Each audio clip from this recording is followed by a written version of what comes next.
Following economic troubles and bloodshed in Nigeria this week, the country's Nobel Prize winner Wole Soyinka told the BBC he believes the West African country is heading towards civil war. His comments come in a week that's seen at least 5 people killed when a mosque and a Muslim school in a Christian area were set alight, and an attack which saw 8 people shot dead in a bar by Islamic extremists. Further troubles in the country as President Goodluck Jonathan's administration is facing unrest over fuel price increases and striking workers. So is the country on the brink of crisis? Well, Dele Ogun joins us, the chair of the Genesis Project, which is a think tank focusing on Nigerian affairs. Nice to be with you. Tell us your thoughts. Wole Soyinka says that Nigeria could be heading to civil war. Do you agree?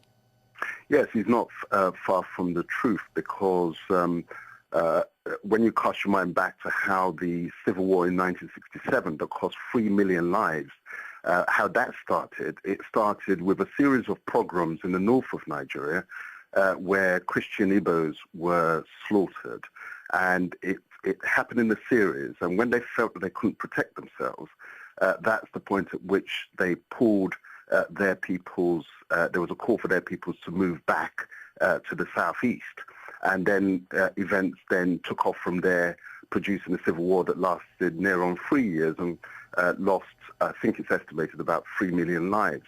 And so you can begin to see the parallels when, again, in the north, you are having incidents and repeated incidents, not just one-off, repeated incidents of Islamic extremists this time attacking Christians who tend to be largely Igbos up in the north, and seemingly with impunity.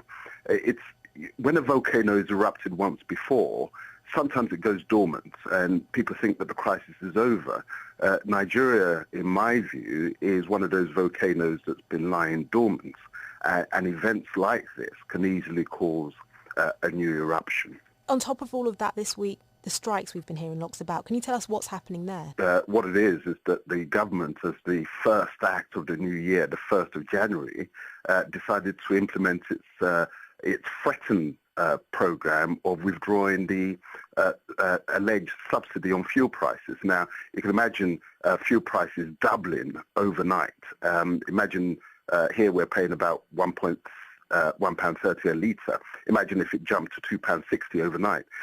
Now, the attitude of the people is that this is a government, not just this government, but previous governments as well, that they've really received very little benefit from. It's been a history of bad governance, of those in power looking after themselves.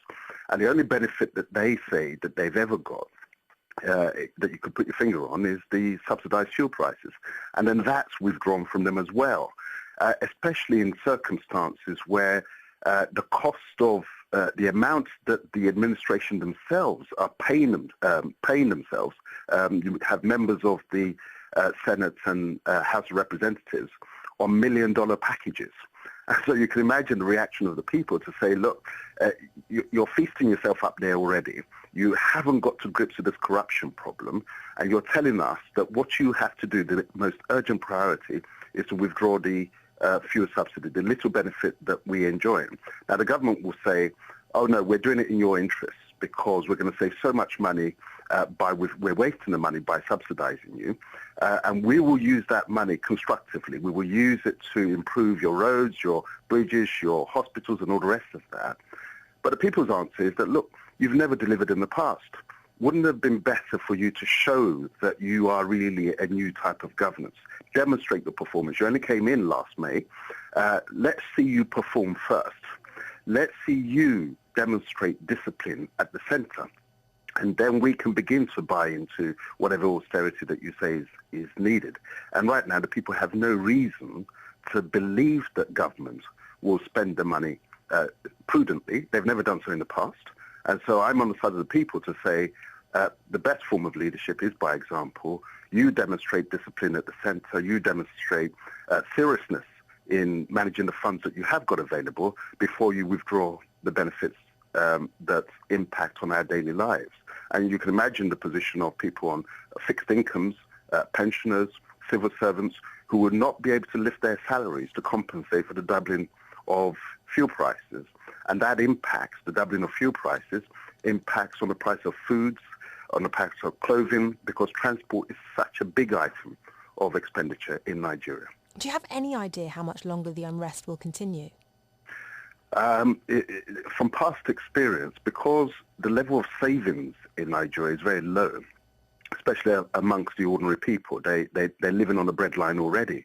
And so it's a tremendous ask of them to expect them to stay out for too long. And that's my worry, that although they've got a genuine grievance and they've got a genuine cause, without the supports, the trade unions are never terribly well funded. They won't be able to sort of fill the holes in the pay packets, especially the coincidence of a strike action with the doubling of prices that will result from the doubling of the fuel price. So I'm not confident they'll be able to hold out very much longer. I know that the oil unions have now decided to go on strike as well. That is perhaps a much more direct attack on the arteries of the government, because the government depends very much on oil revenues. Nigeria as a whole, up to 90% of our foreign exchange earnings comes from petroleum. So the most significant threat is the threat in the oil sector. But from past experience, they've never really held out for very long. I hope it'll be different this time, but I have my reservations.